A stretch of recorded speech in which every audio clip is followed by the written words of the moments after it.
Water, the center of life, also the source of an ongoing global disaster.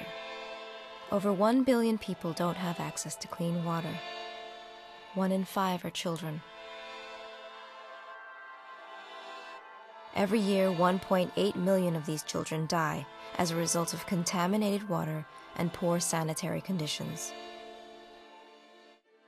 5,000 children die every day from something we often take for granted.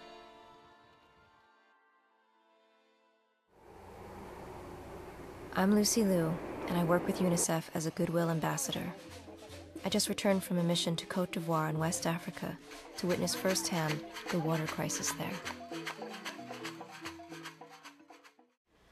So right now we're at a well that is about 2 kilometers away from the village where we were just visiting, where they had the pump and there was a queue for all the women with the buckets, and they'd been standing in line for about 5 and 6 hours.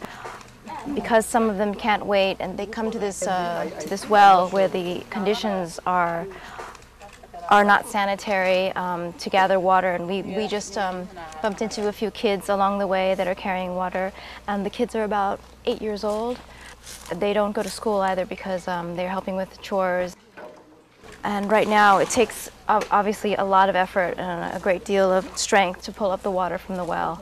And if you look at the quality of the water, it's actually quite muddy and dirty, and it leads to a lot of diarrhea and infection, especially for young children and babies.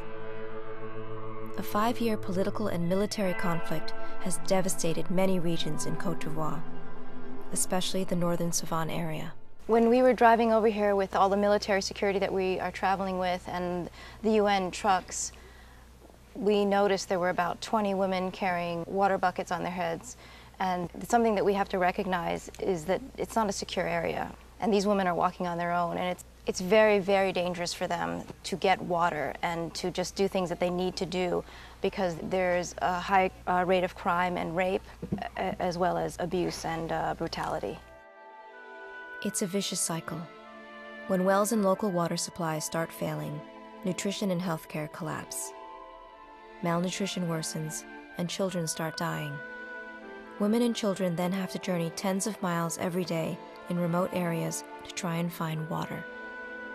This sometimes makes them vulnerable to violent attacks. Water is more than what it seems. It's not just, to drink and to wash your clothes. It's about education, it's about health, it's about security.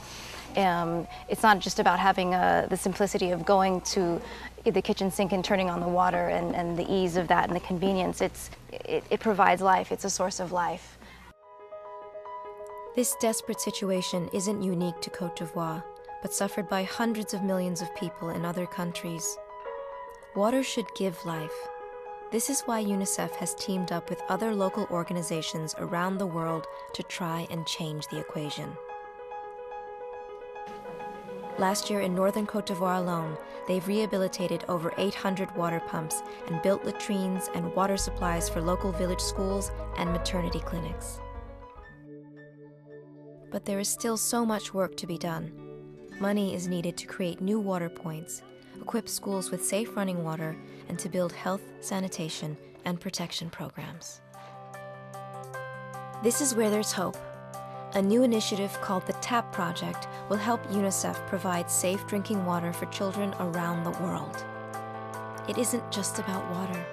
It's about tapping into what's possible right here, right now, to help the children and families I met in Côte d'Ivoire and around the globe.